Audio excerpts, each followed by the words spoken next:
Y quiero compartir con ustedes en esta noche, siguiendo nuestra serie de predicaciones sobre el libro de Mateo, 21, capítulo 21 estamos, ¿no? Ya a esta altura del campeonato estamos acercándonos. Ya le hago un spoiler. El capítulo 24 el Señor va a hablar sobre los últimos tiempos. Para los que les gusta eso, ¿qué dice Jesús sobre los últimos tiempos? Y el capítulo 24 Jesús se va a explayar bastante sobre ese tema. Sí, bastante interesante. Pero todavía falta. Todavía tenemos que continuar con el 21, 22 y 23. Hoy vamos a avanzar por el 21 del libro de Mateo y dice así la palabra del Señor. 21, 12. ¿Lo tienen? Perdón si hoy mi voz está exitoso de vez en cuando porque no estoy 100%, ¿sí? Dice así. Jesús entró en el templo y echó fuera todo lo que compraban y vendían en el templo. También volcó la mesa de los que cambiaban el dinero y los asientos de los que vendían las palomas. Y les dijo: escrito está, mi casa será llamada casa de oración, pero ustedes la están haciendo cueva de ladrones. En el templo se acercaron a él los ciegos y los cojos y los sanó. Pero cuando los principales sacerdotes y los escribas vieron las maravillas que había hecho y a los muchachos que gritaban en el templo y decían: Hosana al hijo de David, se indignaron y le dijeron: ¿oyes lo que estos dicen? Jesús les respondió: sí. ¿Nunca han leído? De la boca de los pequeños y de los niños de pecho te has preparado alabanza. Y dejándolos, salió fuera de la ciudad a Betania y se hospedó allí. Por la mañana, cuando regresaba a la ciudad, Jesús tuvo hambre. Y al ver una higuera junto al camino, se acercó a ella, pero no halló nada en ella, sino solo hojas. Y le dijo: nunca jamás brote fruto de ti. Y al instante se secó la higuera. Los discípulos se maravillaron al ver esto y decían: ¿cómo es que la higuera se secó al instante? Jesús les respondió: en verdad les digo que si tienen fe y no dudan, no solo harán lo de la higuera, sino que aun si dicen a este monte: quítate y échate al mar, así sucederá. Y todo lo que pidan en oración, creyendo, lo recibirán. Amén. ¿Saben?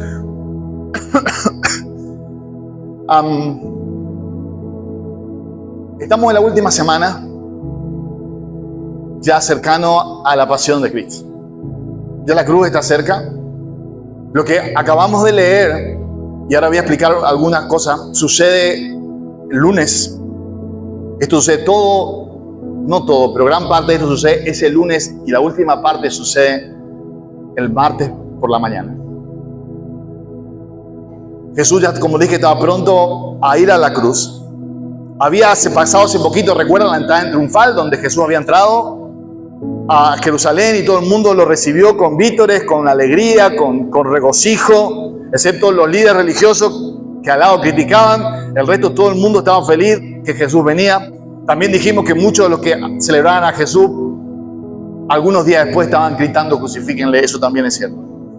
Jesús había vuelto a Betania y ahora regresa otra vez. Y acá quiero hacer una aclaración, porque van a encontrar que Marcos da una cronología un poco diferente a la que da Mateo. ¿Por qué? Primero explico la razón y después digo cómo sucedió cronológicamente para que entiendan. No ponga todo. Marcos se preocupa por la cronología de la historia. En cambio, Mateo lo que se preocupa es que los hechos que tengan relación estén juntas. Entonces van a encontrar, Mateo va, como leímos recién, van a encontrar que todo lo de la higuera, tanto la maldición de Jesús de la higuera como lo que se produce con la higuera, pareciera que sucede en el mismo día. Pero en cambio Marcos nos va a dar luz que en realidad lo que Jesús dice sobre la higuera y cuando ellos ven la higuera seca, sucede pasar un día entre eso y otro. Igual es un milagro porque nada se seca de un día para otro completamente. Y respecto al templo, sí sucede. Ahora, les explico cómo sucede cronológicamente para que entiendan, y si lo leen en Marcos van a darse cuenta. Se levanta Jesús temprano de mañana.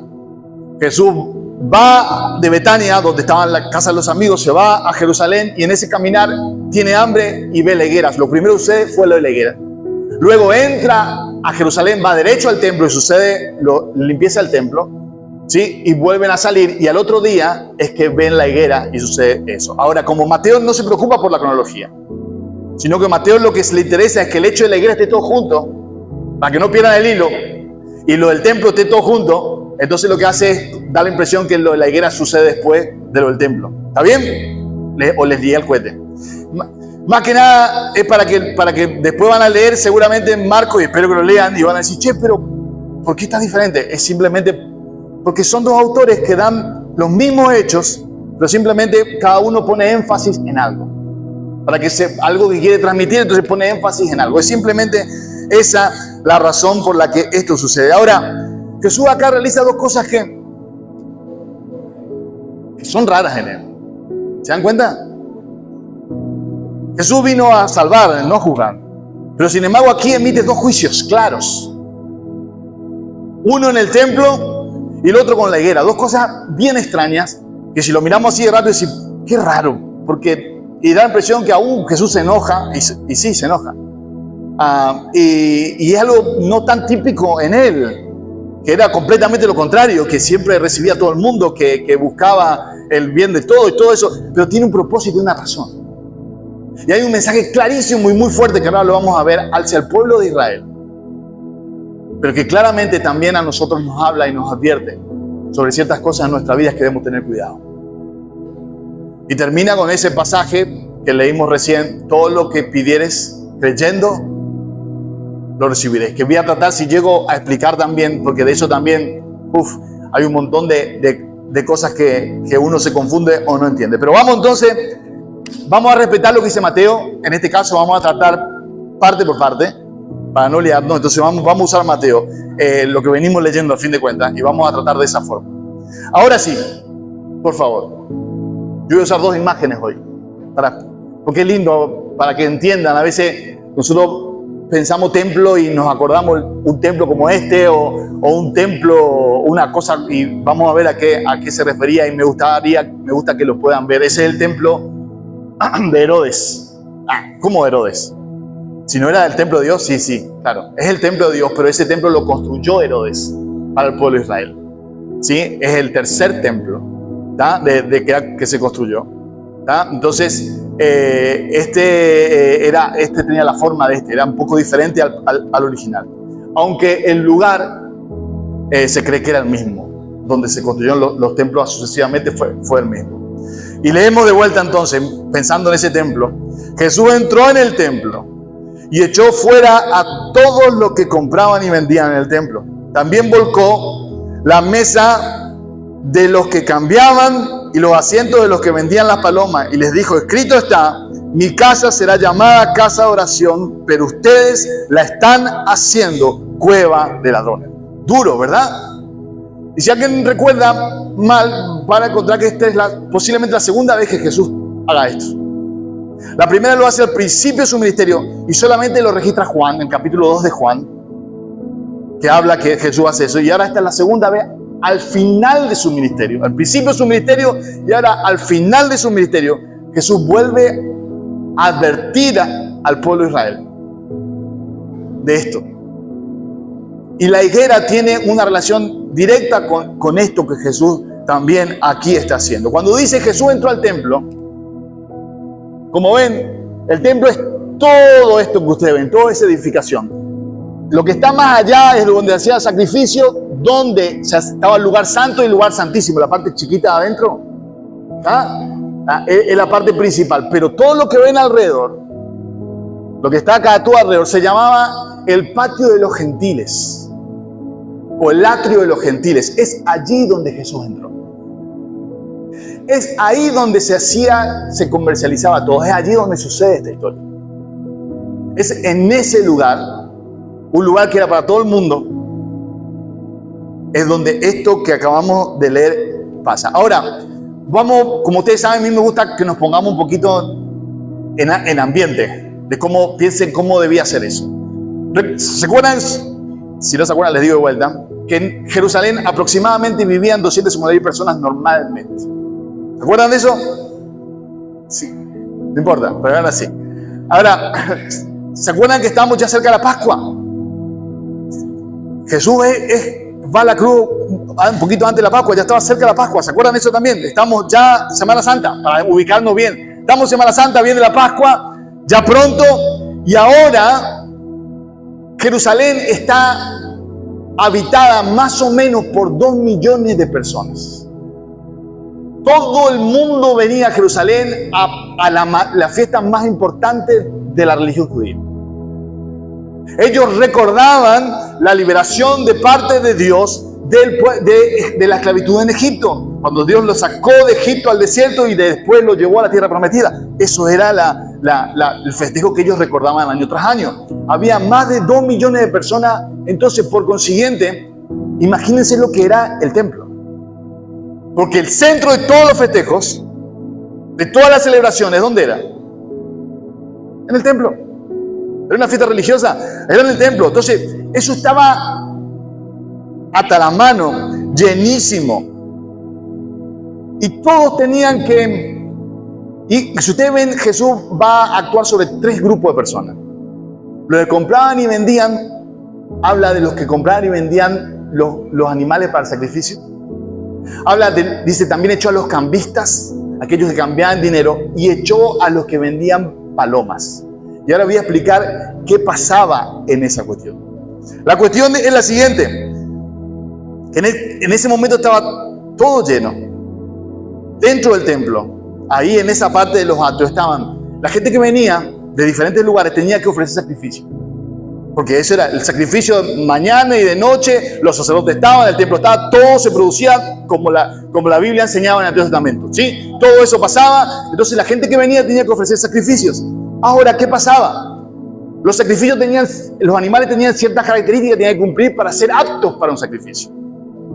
Entonces tenían 2 opciones. La gente que venía lejos o traía el bicho, la oveja, ¿sí? De lejos. Imagínense traer un animal de lejos, venir caminando desde kilómetros, días de camino, es un plomazo, me refiero, es muy difícil.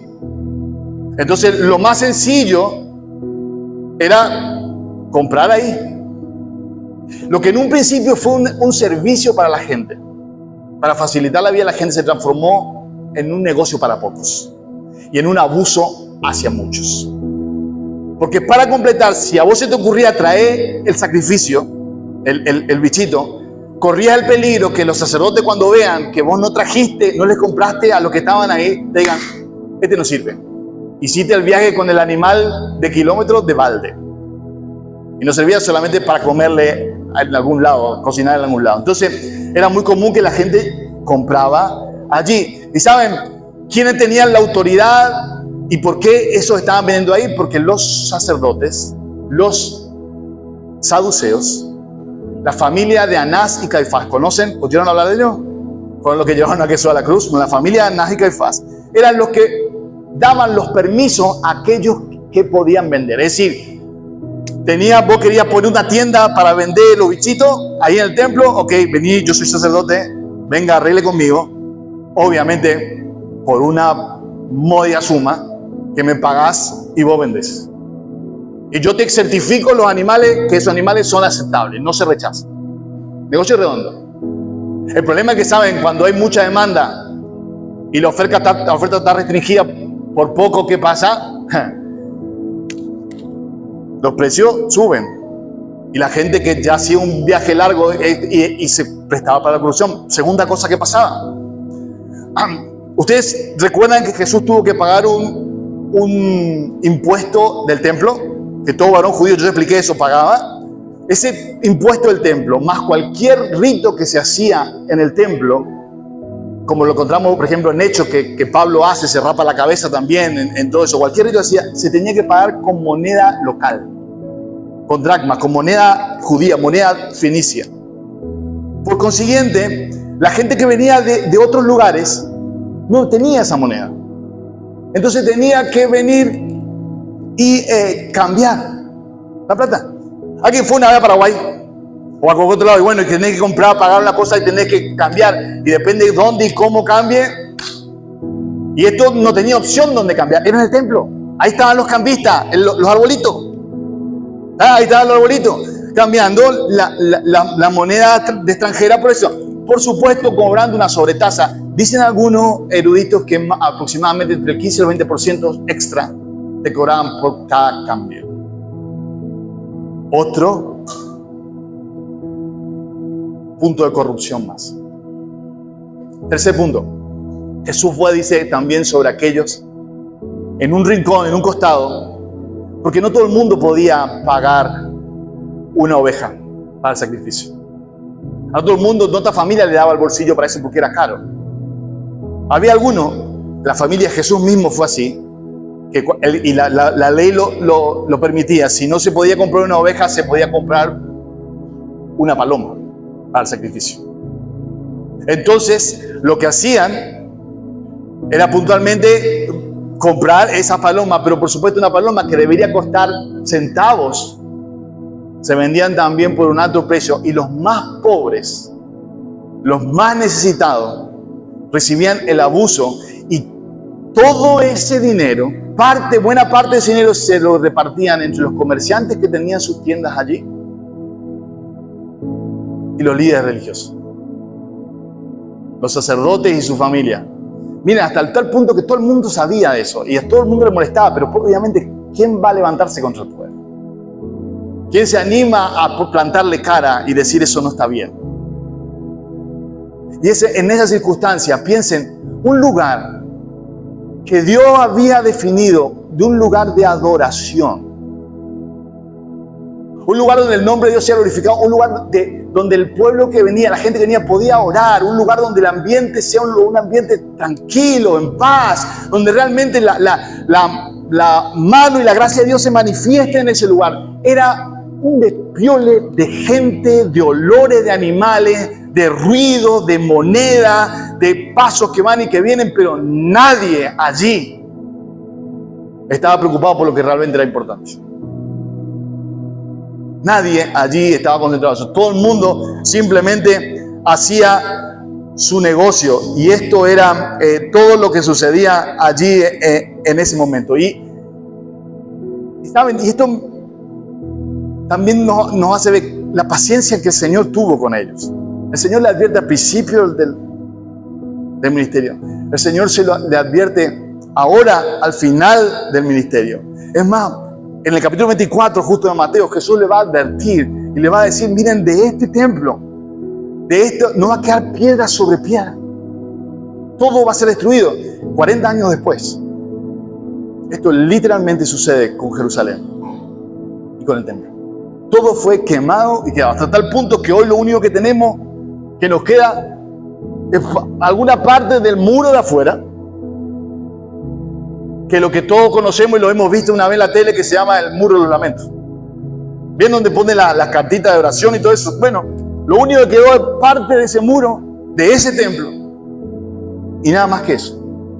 Todo fue destruido por Tito cuando Roma atacó Jerusalén por una rebelión allí y destruyó. 3 años antes, inclusive, ya hubo un levantamiento dentro para sacar a los líderes religiosos de toda esa corrupción. Ahora, Dios tuvo paciencia con el pueblo de Israel, ¿verdad? A tal punto que, y Él les advierte, y les advierte con 2 profecías. Si ustedes leyeron ahí, prestando atención al final de lo que leímos recién estos pasajes, dice: escrito está, mi casa será llamada casa de oración, pero ustedes la están haciendo cueva de ladrones. Es duro. Es durísimo, ¿saben? Y este texto tiene mucho que ver con la obra misionera. Ya les voy a explicar por qué. Pero yo antes quiero leer con ustedes, si me acompañan, porque vale la pena. Vamos a Isaías 56. Yo subrayé algunos pasajes que les voy a leer para no leer todo,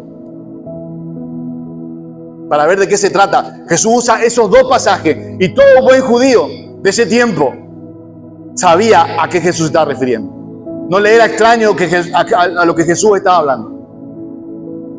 ¿Lo tienen? Isaías 56 dice, yo voy leyendo algunos versículos. Versículo 1: así dice el Señor: preserven el derecho y hagan justicia, porque mi salvación está por llegar. ¡Wow! y mi justicia para ser revelada. ¿Saben de qué está hablando Isaías?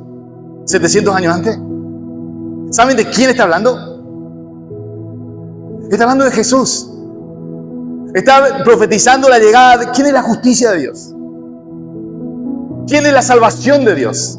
De Jesús. Y ahora Jesús mismo está frente a ellos, recordándole ese pasaje, esa profecía de Isaías, dándole a entender, miren, la salvación que Dios prometió está aquí en medio de ustedes. Pero nadie conoció. Versículo 1. Versículo 3. Y esto es importante. Que el extranjero que se ha llegado al Señor no diga, ciertamente el Señor me separa de su pueblo. ¿Cómo se llamaba el patio? El atrio de los gentiles. ¿Saben? Ese lugar era un lugar para aquellos que no eran del pueblo de Dios, no era del pueblo judío, puedan acercarse y puedan aprender y puedan ver lo que era verdaderamente el verdadero Dios y puedan conocer a través del pueblo de Israel lo que era realmente el Dios verdadero. ¿Quién era el Dios verdadero? Puedan aprender de él. Era la función del pueblo de Israel. Era justamente eso, ser un paradigma para el resto de los pueblos, para que el resto de los pueblos puedan decir, mira, así es un pueblo que Dios aprueba. Este es un pueblo que Dios ama. Así Dios cuida y guarda un pueblo que Dios ama. Y ellos sirven fielmente a Dios. Dios salvó a Israel, no para que simplemente Israel sea pueblo de Dios, sino para que sea una bendición para el resto de las naciones. ¿Ustedes recuerdan cuando Dios llama a Abraham que le dice? Y en tu simiente serán benditas todas las naciones de la tierra. Siempre en el corazón de Dios estuvieron las naciones. Siempre estuvieron todos los pueblos, siempre estuvimos vos y yo. Y no solamente el pueblo de Israel. Ese era un lugar donde el pueblo de Israel debería aprender, enseñar a aquellos que no conocían, a aquellos que no eran parte del pueblo de Dios, a venir al Dios verdadero. Y ellos lo habían transformado en un lugar de comercio.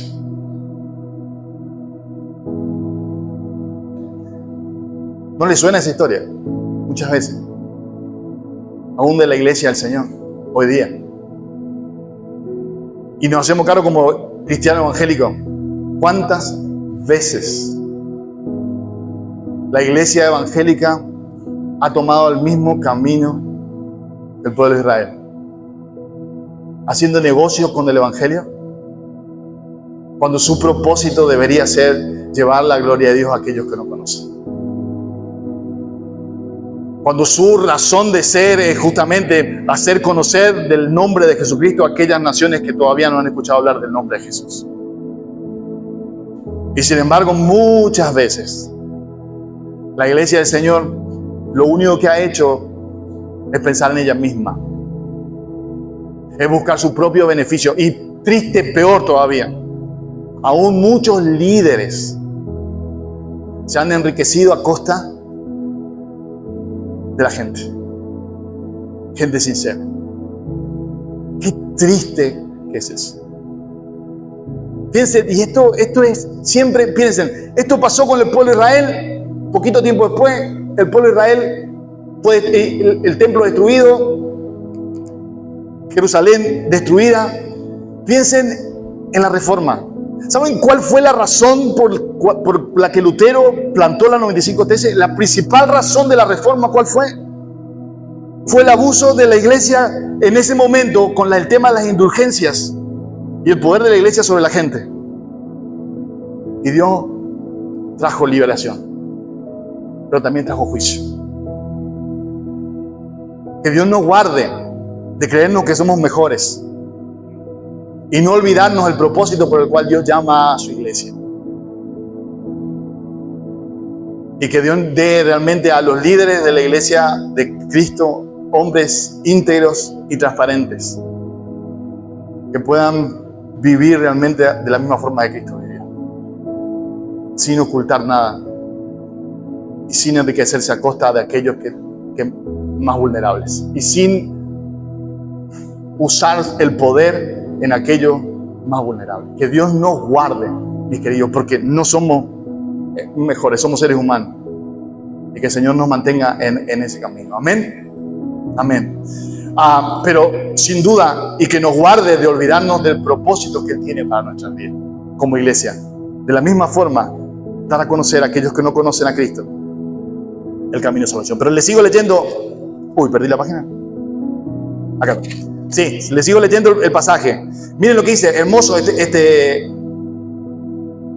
esta profecía. Versículo 5. Le daré en mi casa y en mis muros un lugar. Qué hermosa promesa. Y un nombre mejor que el de los hijos e hijas. Les daré nombre eterno que nunca será borrado. Esa es la promesa para aquellos que vienen al Señor. Le daré un nombre que nunca será borrado. Mi querido, eso en Cristo Jesús se cumple en tu vida y en mi vida, si crees en Él. Dice que Él nos da un nombre nuevo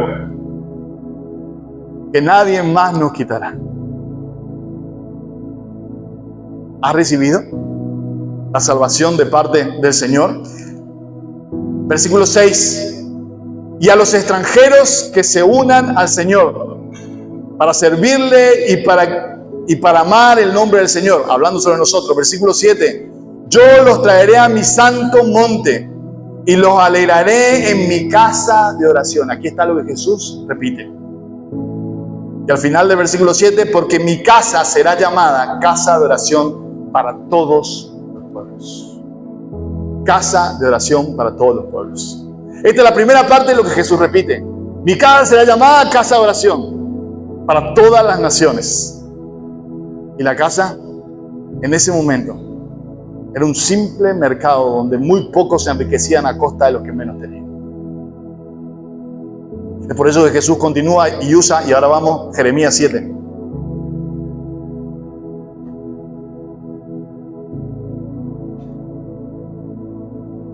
Donde ven la parte más dura. Versículo 2. Párate a la puerta de la casa del Señor y proclama, le dice Dios a Jeremías. ¿Y ahora saben quién está parado a la puerta proclamando? Uno mucho más que Jeremías. Dios hecho hombre está proclamando las mismas cosas. No confíes en palabras engañosas que dicen, ¿saben? Ellos vivían, hacían injusticia, oprimían a los necesitados, pecaban, iban tras dioses ajenos, cualquier cosa hacían, cualquier cosa con su vida. Pero ¿qué hacían en ese tiempo los israelitas? Después decían, casa de Dios, Dios nunca va a hacer, nunca nadie nos va a poder hacer nada porque nosotros estamos en la casa de Dios. Dice Dios. Les resumo un poco lo que dice el Jeremías. Dice, ¿ustedes creen? Porque son del pueblo de Israel, porque tienen este templo. Yo no voy a actuar delante de su injusticia y su pecado y su falta de amor y su indiferencia. ¿Ustedes creen que diciendo esto casa de Dios yo no voy a emitir juicio? Esta casa que era mi casa y Jesús diciéndose quién era el Hijo de Dios, ustedes la convirtieron en casa de ladrones. Y eso dice este texto. No confíen en palabras engañosas que dicen, este es el templo del Señor, el templo del Señor, el templo del Señor. Porque si en verdad enmiendan sus caminos y sus obras, si en verdad hacen justicia entre el hombre y su prójimo, y no oprimen al extranjero, al huérfano y a la viuda, entonces sí, resumo, será. Salto un poquito, versículo 8. Robarán, matarán, cometerán adulterio, jurarán falsamente, ofrecerán sacrificios a Baal y andarán en pos de otros dioses que no habían conocido. Y vendrán luego y se pondrán delante de mí en esta casa, que es llamada por mi nombre, y dirán, ¿ya estamos a salvo? Se han convertido esta casa,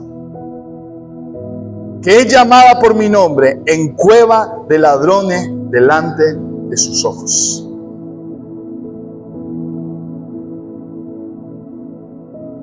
Qué triste, ¿eh? ¿Saben? Lo que estamos leyendo, vuelvo a decir, sucedió entre 700 y 500 años antes de Jesús. Y lo que está sucediendo ahora con Jesús parado ahí en el templo es cumpliéndose aquello que Dios había dicho 500, 600 años. Y ahora la pregunta, ya sabemos a fin de cuentas, ¿qué es lo que quería decirle a Israel? Y sabemos lo que pasa con el pueblo de Israel. Pero ¿eso qué tiene que ver con nosotros? ¿Será que hay algo que Dios nos puede hablar de esto? Las primeras lecciones que aprendemos acá y que de verdad es importante es la forma en que Jesús procede. A pesar de que Jesús tenía un corazón manso y humilde, Él no pasa por alto en ningún sentido la verdad. Él no se calla cuando ve la injusticia. Él no es indiferente hacia lo que está pasando y que sabe que está mal. ¿Saben? En el mundo que vivimos hoy, donde es mejor no te metas. Es decir, ¿para qué vas a meterte si te vas a causar problemas? Donde es mejor que si ves que algo está mal, mejor miro para otro lado y yo no vi nada. Y hablamos dentro del contexto muchas veces de la iglesia. Vemos a un hermano mal o en situación difícil o está en una situación de peligro y preferimos, no, porque ¿para qué sí? Me voy a meter. ¿Saben? Jesús podía haber hecho eso. Pero Él no pasó por alto eso. Sino que Él levantó su voz y denunció el pecado de forma clara. La segunda cosa que podemos aprender sin duda, y lo que ya les hablé de eso, es que Jesús claramente reprobó la falta de transparencia, el fraude y la falta de integridad. ¿Saben? Este jueves me tengo que compartir la palabra con todos los misioneros de PM una vez al mes. Todos los misioneros de PM son más o menos 150, pero se juntan, no todos pueden, porque están en diferentes partes del mundo. Y compartimos algunos de los principios que tenemos como misión, ¿no? Y predicamos sobre eso. Nos toca, de vez en cuando a mí me toca justamente este jueves, y pido oración por eso, hablando de eso, sobre integridad y transparencia. El vivir íntegramente. El ser íntegros en todas las cosas que hacemos. Y claramente Jesús reprueba todo aquello que no tiene que ver con la integridad y transparencia. ¿Saben qué significa ser íntegro? Rápidamente. Ser íntegro significa, yo soy, la palabra directamente, soy igual del lado que me mires.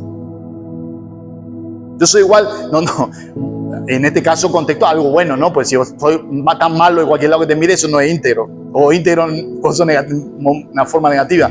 Pero realmente es, a ver, en tu casa, ¿soy igual que afuera? En la iglesia, ¿soy igual que tu trabajo?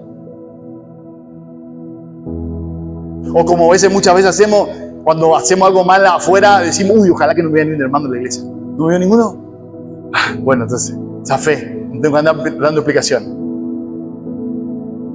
Somos realmente, vivimos íntegramente, somos realmente hijos de Dios donde sea que estamos. Y la gente se puede dar cuenta. La otra cosa también que podemos aprender y ver, yo imagino, piensen un poco. Estaba todo el pueblo, todos conocían y todos sabían que estaba mal. Yo imagino a Jesús le habrá dolido ver la indiferencia de la gente hacia lo que estaba mal. Nadie se jugaba. Nadie hacía nada. Nadie dijo, hey, pero eso allí te estás abusando de la gente más pobre. Estás haciendo lo que Dios no quiere. No, nadie. Miró con desaprobación esa indiferencia. A fin de cuentas, sobre todo, no solamente hacer mal. Pero este lugar era un lugar para adorar a Dios. Y miren lo que se transformó. A nadie le importó, aunque todo el mundo lo sabía.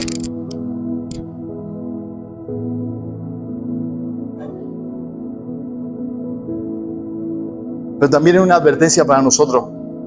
Y querido, les dije ya esto. El propósito del pueblo de Israel era mostrar al Dios verdadero. El propósito de la iglesia del Señor, tuyo y mío, es mostrar al Dios verdadero. Es que Cristo sea glorificado. Es que todo el mundo pueda ver que existe un Dios. Un Dios verdadero que vino a esta tierra, hecho hombre, y murió por tus pecados y mis pecados en esa cruz de Calvario. para que todo aquel que en Él crea no se pierda, más tenga vida eterna. Perder el propósito misionero, y esto hasta lo último de la tierra. Olvidar ese propósito es olvidar la razón de ser de lo que somos como iglesia.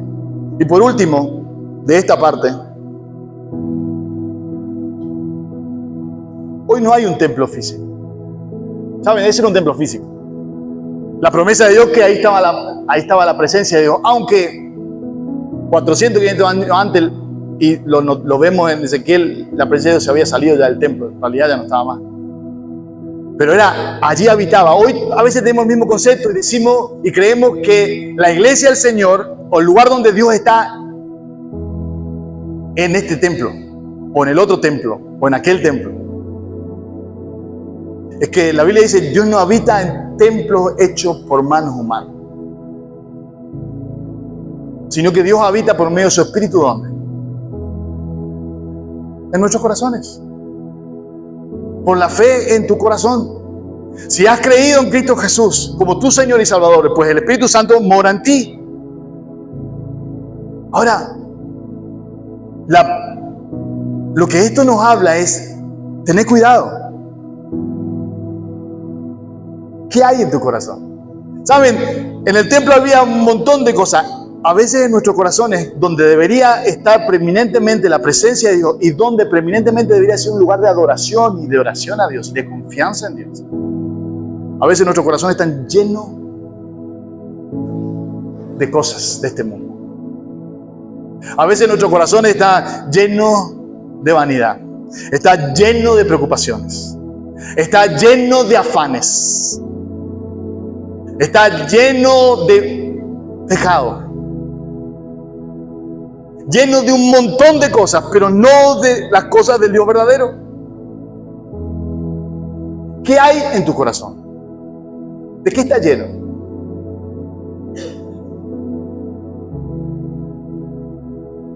Porque el Señor lo ve.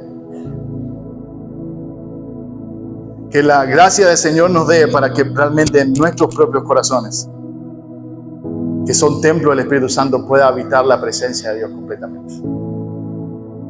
Y Él pueda tener el control de todo en nuestra vida. Paso rápido, si no voy a demorar mucho. Versículo 14. Dice, en el templo, ahora vamos a Mateo, por la duda, si no se pierdan. En el templo, entonces él piensa, corrió a todos. Imagínense el batifondo que se armó, ¿no? Se corrió a todo allí, a una de gente, animales que corren para allá, palomas que se soltaron para acá, moneda por el suelo. Todo eso pasó. Y había gente que estaba mirando. Y especialmente acaban de nombrar algunas personas que estaban mirando. En el templo se acercaron a Él los ciegos y los cojos y los sanos. ¡Qué interesante! Estaba lleno de líderes religiosos que sabían de la palabra de Dios. Estaba lleno de gente importante de la sociedad allí, la más importante de la sociedad religiosa. Estaba lleno de los más importantes comerciantes. Pero ¿saben quiénes se acercaron a Jesús? Los ciegos y los cojos. Aquellos que nadie quería hacer nada con ellos. Los más necesitados de todo.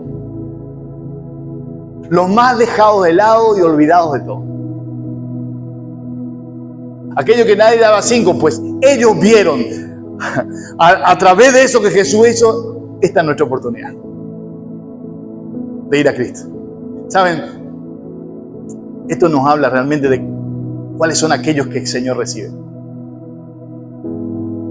Aquellos que el Señor recibe no son otros, aquellos que realmente reconocen su necesidad de Dios. Que reconocen que necesitan a Jesús. Miren, ¿cómo habrá sido esa gente que venía? Piensen cojo, gente que no camina, yo no sé si arrastrándose, o el ciego llevando al cojo y el cojo diciéndole por acá vamos. Imagínense, eso habrá sido un despiole bárbaro. Ahí dice, vos me llevás, yo te guío y ahí vamos. Pero ahí llegaron. Y miren cómo Jesús cambió de estar indignado por todo lo que veía, enojado, de tirar todo de golpe. Jesús, ves. y su corazón da un vuelco. Esto es lo que yo busco. Puede ser que, creo que aquí no hay ningún ciego. No sé si hay ningún cojo, no le vi entrar todo caminando. Creo que no. Alguno que le duele una cosa u otra, seguro estamos varios con varios años y nos duele varias cosas. Pero sí estoy seguro que aquí puede haber personas que realmente necesitan a Jesús. Que vienen hoy con una carga en su corazón. Y puede ser que te trajo algún otro, que te invitó a algún cojo, algún ciego que vino con vos y dijo, vení, vamos conmigo. Alguno que no es mucho tampoco. Pero quiero decirte que así como Jesús recibió a esta gente allí en el templo, el Señor también te quiere recibir hoy. Él quiere que vengas a su presencia.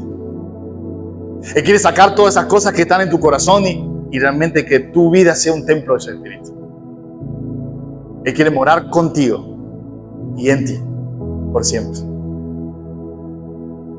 Él quiere habitar en tu corazón, si es que así lo deseas. Solo por fe, solo creyendo en Él, reconociendo tus pecados y nada más que eso. Amén. Amén. Dice, pero también había otros que no se acercaron hasta este momento. Versículo 15. Pero cuando los principales sacerdotes y los escribas vieron las maravillas que habían hecho, perdón, ellos vieron todo. Fíjense, vieron, ay, nuestra ganancia. Está tirando todo nuestro negocio abajo y quedamos para el tomate con toda esta gente, porque todo el mundo sabía que eran los dueños. Interesante. Fíjense que dice los saduceos y los escribas. En otras palabras, saduceos y fariseos. Estos dos se odiaban a muerte, los saduceos y los fariseos. Se odiaban, literalmente, no creían. Los que tenían el poder religioso eran los saduceos. Los fariseos eran los que peleaban con Jesús todo el tiempo. ¿Se acuerdan de eso que siempre le buscaban que meta la pata en algún sentido? ¿Ok? Ahora, estos dos que se odiaban se unen para luchar contra el Señor. No tienen nada de acuerdo. Lo único de acuerdo es su rechazo al Dios verdadero, a Jesucristo. Pero cuando los principales sacerdotes y los escribas vieron las maravillas que habían hecho, y esto es lo que le hace más culpable, ellos vieron. Ellos no es que no vieron, ellos vieron. Vieron a ese cojo que estaba en el sol y de golpe se levanta y camina, gritando aleluya, gloria a Dios. Vieron al ciego que vino arrastrado por el cojo y ahora... No, el ciego no, al revés, bueno, no importa. Pero vieron al ciego que no veía y ahora sale diciendo, veo, te veo, al fin te veo. Vieron eso. Y lo triste, ¿saben qué? Que no les importó. A ellos no les importó. Qué triste que es cuando a veces podemos ver las maravillas de Dios. Vemos cómo Dios ha obrado en familias, vemos cómo Dios ha cambiado vidas, cómo a veces personas cercanas a nosotros las vemos y nos da igual. Y aún decimos no creemos, y aún peor todavía a veces decimos, no, pero conmigo no puede. Conmigo no va a poder, yo de esa no salgo. Dios no puede hacer nada conmigo, mi querido. Para el Señor nada es imposible. Él todo lo puede. Y entonces, y ellos también vieron otra cosa, y vieron a los muchachos que gritaban en el templo, los niños, los jóvenes. Qué lindo, ¿no? Un coro de jóvenes de golpe se levantó y empezó a gritar, Hosana al Hijo de David.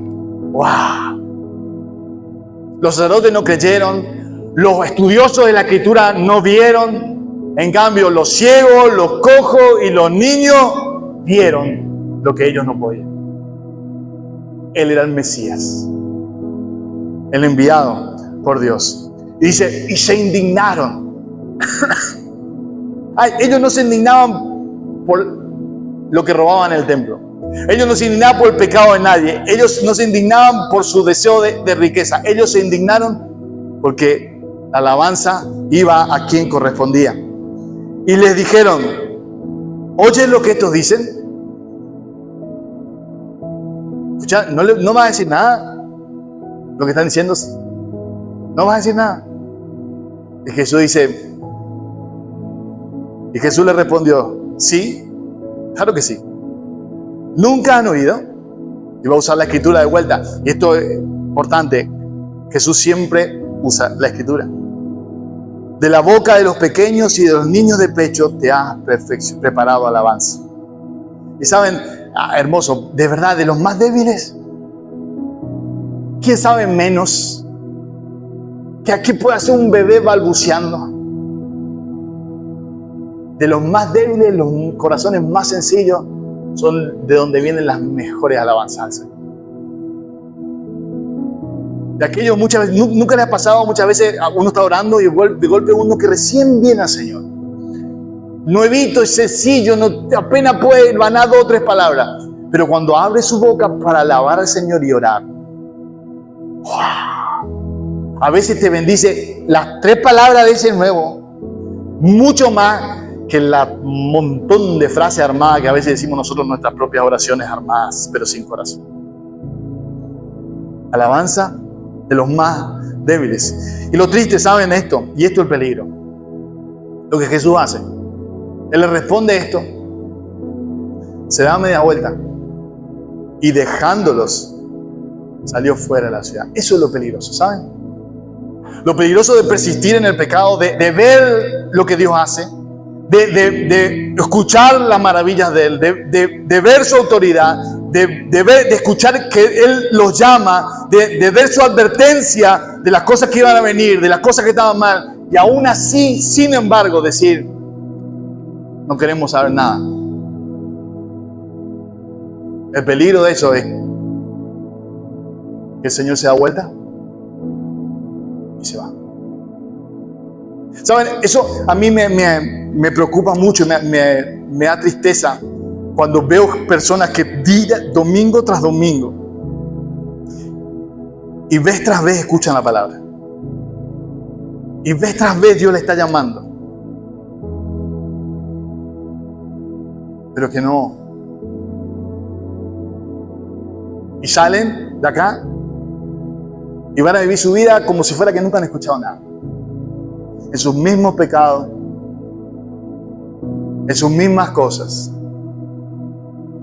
¿Sabes cuál es el peligro para tu vida si esto es así? Y escúchame bien porque esto es serio. El peligro para tu vida es que Jesús algún día haga lo que hizo con estos hombres. Se dio vuelta y se fue. ¿Saben? Nunca más Él les volvió a hablar a ellos. Nunca más tuvieron la oportunidad que habían desperdiciado ese día. Nunca más. Este hecho de la limpieza del templo es muy posible que haya sido el catalizador más importante para que a partir de ahora, aunque los fariseos eran los enemigos, los saduceos que tenían el poder, aceleraran para la cruz, para llevar a Jesús a la cruz. Aquí es donde ellos deciden, Jesús va a la cruz. Es decir, no solamente que Jesús se dio vuelta y se fue, la maldad de ellos y el corazón se endureció peor y fueron a cosas peores, hasta tal punto que llevaron a Jesús a la muerte. Fueron ellos los que hablaron con Pilato. Fueron ellos los que pagaron a Judas.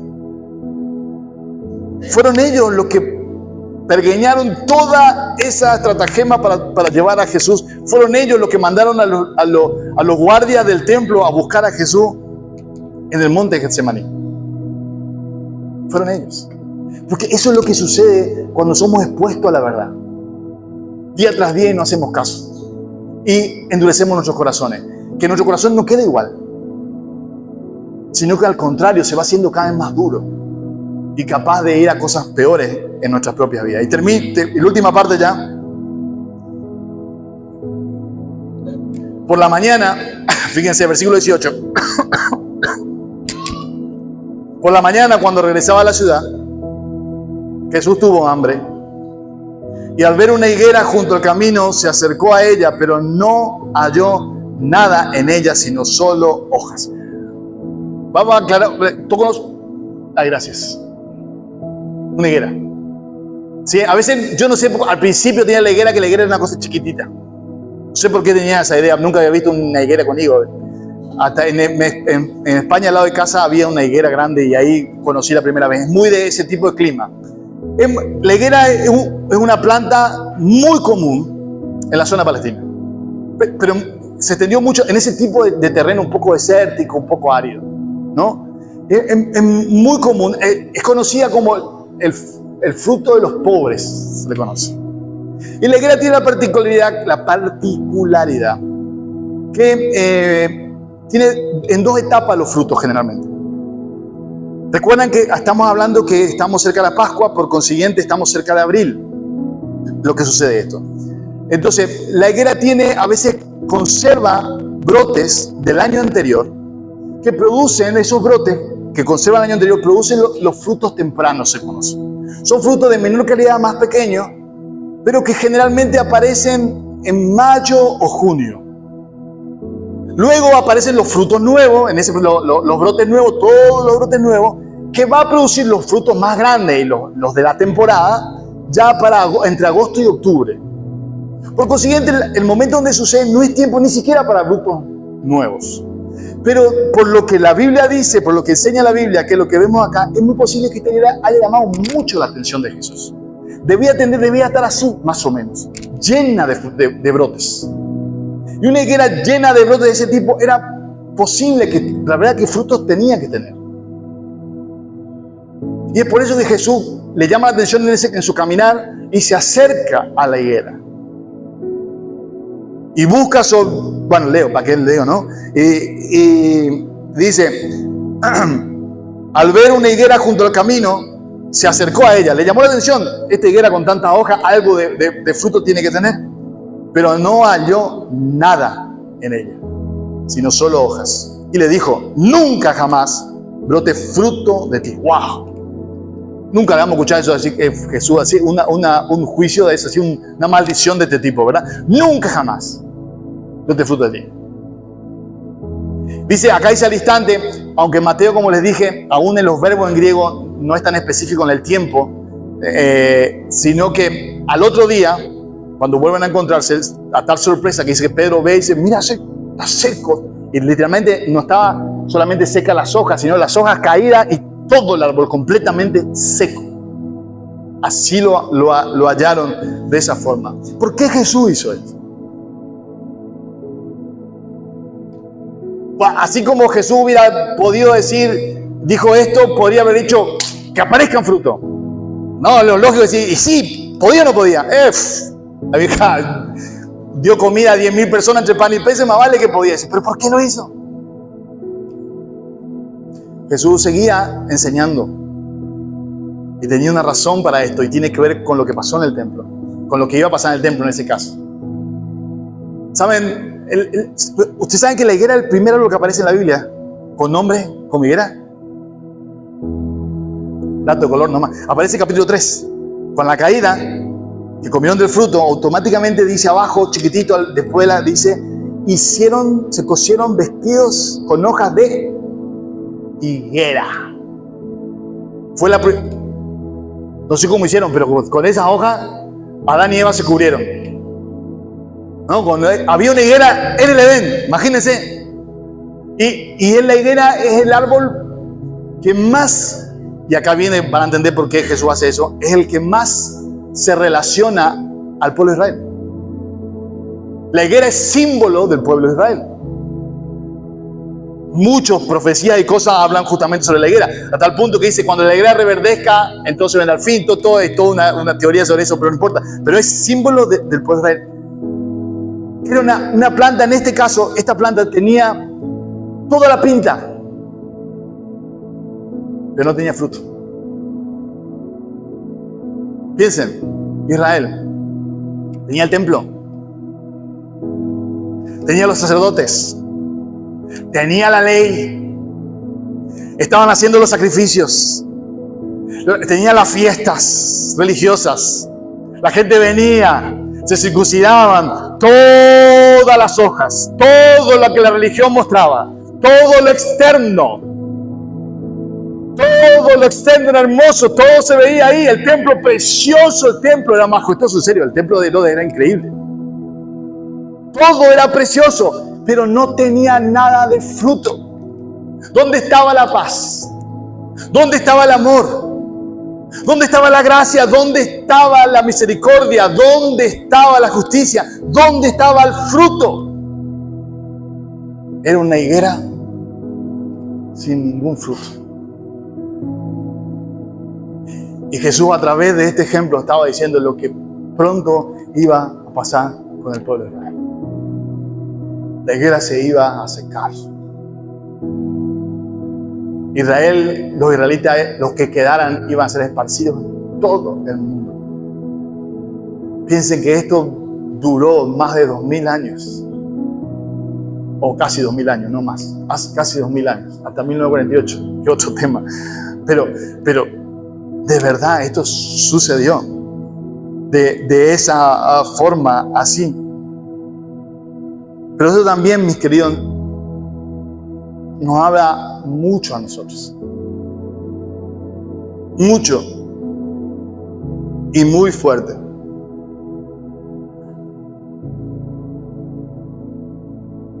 ¿Cuántas veces nuestra vida puede ser de esta forma como esta higuera? Puede tener la pinta de que está viva. La iglesia de Sardis tiene nombre de que está viva, pero está muerta. ¿Cuántas veces en nuestra vida de venir a la iglesia, de participar a veces de la cena, de cantar, de saludarte con uno con otro, pero en tu corazón no hay fruto del Espíritu? En tu corazón realmente no está produciéndose un cambio en tu propia vida. ¿Cuántas personas vez tras vez vienen y se hacen y dicen, soy cristiano?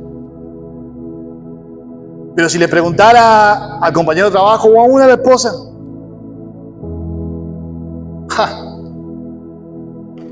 cristiano. Yo esta idea la conté mucho a un pastor. A mí me gusta darnos duro a nosotros mismos, ¿no?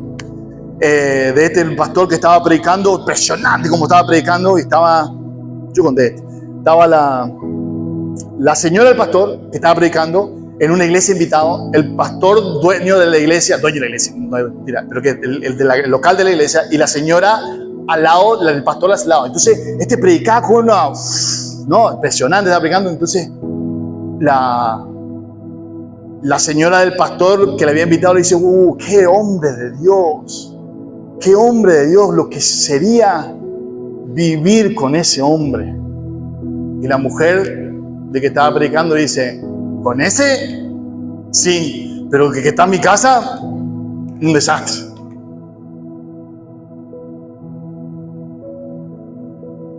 Hojas sin fruto.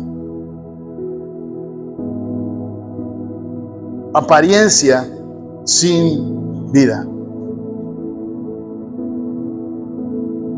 Es que, mis queridos, que de eso se trata. Sin Cristo, sin estar cerca de Él, nada podemos hacer. No puede haber vida. ¿Dónde está tu vida? ¿Es una higuera con hojas? ¿O es una higuera que de vez en cuando, aunque sea chiquitito y de a poquito, aunque sea, empieza a verse el fruto del Espíritu? Porque eso es lo que marca realmente que Dios está hablando en tu vida. ¿Saben? No es que trabajes mucho, ni que seas un gran siervo, ni que cantes bien, ni que prediques. Ninguna de esas cosas es garantía realmente de que Dios está obrando en tu vida. La garantía de que Dios está obrando en tu vida realmente y que eres un hombre o una mujer de Dios es que haya fruto del Espíritu en tu corazón. Ese fruto que Gálatas bien lo dice. Amor, paz, paciencia, benignidad, fe, gozo, templanza, dominio propio, mansedumbre. Eso que nos hace parecido a Jesús. Eso que nos hace un poco más cada día parecido a Él. Hay ese fruto. No importa si es temprano, chiquitito y apenas dulce. Caí apenas. Pero hay fruto. ¿Saben? Los que más rápido se dan cuenta de eso, no, a veces no somos ni nosotros mismos. Pero la gente que está cerca tuyo, la gente que está alrededor, ¿lo ve? ¿Saben? Me di cuenta ahora que yo estoy más grande, ya estoy casi por llegar a los 50. Si nadie diga, yo pensé que tenía más, estoy casi por llegar a los 50. Me di cuenta de una cosa. Hay una gran diferencia con aquellos que van creciendo en Cristo y aquellos que no. O cualquier persona que no conoce al Señor más todavía. Que las cosas negativas de nuestra vida, nuestro carácter o esas cosas que tenemos mal en nosotros, a medida que vamos quedando viejos se van agudizando. Si somos insoportables, a medida que vamos creciendo somos más insoportables todavía. Si somos gruñones, cuando a medida que vamos creciendo, quedando más viejos, somos peor de gruñones. Si nos molesta todo, cuando vamos creciendo nos molesta más todo. Todo se va agudizando. ¿Se dan cuenta de eso? Los que tienen más años lo agudizan ni enterado de lo que estoy hablando. Pero chicos, les aseguro que es así. Ya van a darse cuenta. ¿Verdad? Todo. Pero, y esto pasa. Y a veces de estas cosas, el que le pasa no se da cuenta. Pero el que está al lado, porque lo sufre, ¿no? Ahora, el cristiano que crece en Cristo, aunque tiene estas cosas todavía y lucha con eso, no es el mismo proceso, sino que su vida se va haciendo con más fruto, más agradable, pues aunque tiene todavía errores y hay cosas que va a luchar toda su vida, pero su amor crece. Pero en los momentos de tensión hay paz en él, porque Cristo habita en su vida. Su carácter que antes volaba o no podía controlar, ahora tiene dominio propio y puede controlarse un poco más. Si era de ir para él, ahora es más manso y más humilde, porque él sabe que todo depende del Señor. Y no tiene nada por qué gloriarse o por qué creerse que es mejor que nadie, sino que él sabe que todo lo que él tiene y todo lo que es por Cristo.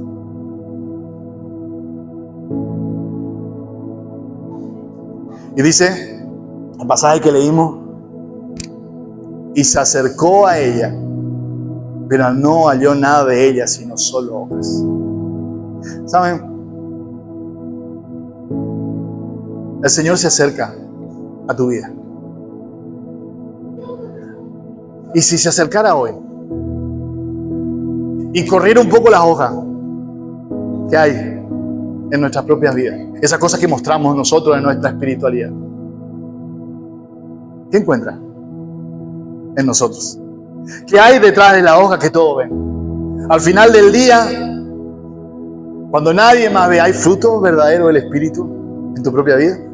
¿Hay vida de Dios en ti? Aunque sea pequeñito, aunque no esté todavía tan maduro y bastante amargo, pero de a poco estás viéndose los pequeños brotes de esa vida del Espíritu en tu vida. Es más, como te dije, cualquiera a tu alrededor le empieza y lo ve y te puede decir, te conté, che, tengo que reconocerte que la verdad que en estos últimos tiempos cambiaste, ¿eh? Ya no estás tan gruñón como antes. Ya ahora me mirás diferente. Estás diferente, tratás a tu hijo diferente. Hay algo que está cambiando en tu vida. Mi querido, eso es por gracia del Señor, simplemente por eso. El carácter de Cristo formándose en ti. De verdad, Dios está formando la vida. Pero ¿qué hay en ti? Y yo quiero invitarte en esta noche simplemente. No voy a llegar a la última parte, pero no importa. Me quiero quedar acá. A pensar, Jesús está acá, ¿saben? Y yo lo sé no porque siente algo especial ni una cosa, sé porque su palabra lo dice. Y para mí su palabra es suficiente. Y su palabra dice que donde dos más están reunidos, en su nombre yo estoy en medio. Y acá hay más de 2 reunidos en el nombre de Jesús. Así que Él está acá. Y Él está cerca y saben, delante de Él, ninguno de nosotros podemos ocultar nada.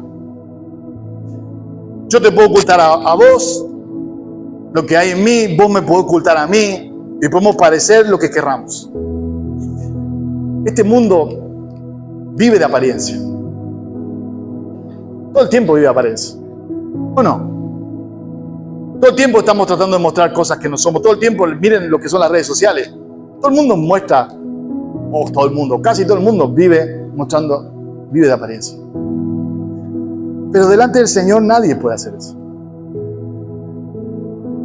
Como le dije, Él puede quitar hoja tras hoja. Puede ver lo que hay realmente en tu corazón. Y si hoy está el Señor hablando de qué hay en tu corazón. Y yo sé que alguno puede con honestidad reconocer, Señor, yo no sé qué hallarías en mí. Yo quiero invitarte hoy a que confíes en mí. No quiero que te vayas con la desazón de decir, ay, qué desastre mi vida. Sino que yo espero que en esta noche puedas mirar a Cristo. Porque Él todavía, saben, Él no vino a juzgar todavía. Él va a venir a juzgar. Pero Él no vino a juzgar, Él vino a salvar. Y Él envió a su Espíritu para que podamos vivir por Él. Yo quiero invitarte en esta noche, si reconoces que en tu vida todavía hay muchas hojas y poco fruto.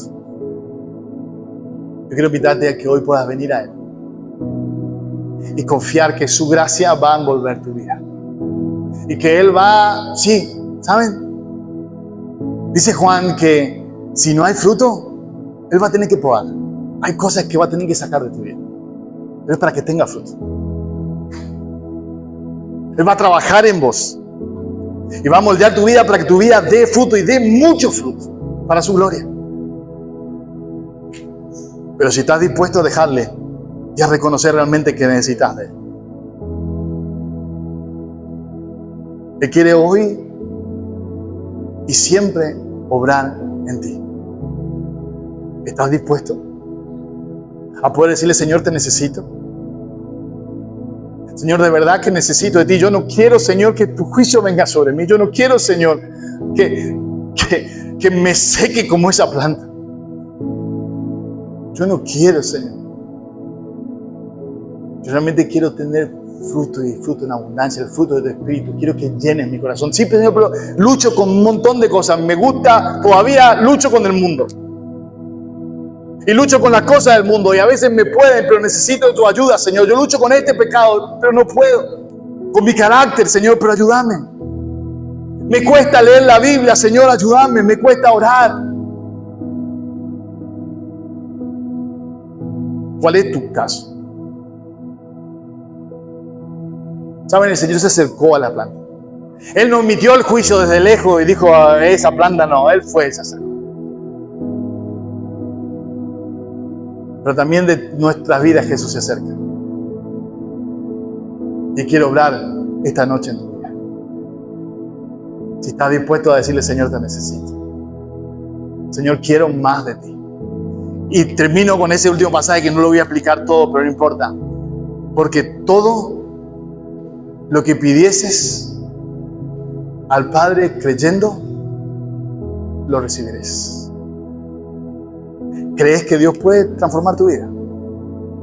¿Crees que Dios puede sacarte del lugar donde estás, del pozo en el que estás, si alguno está pasando una situación difícil? ¿Crees que Dios puede cambiar tu vida para Él?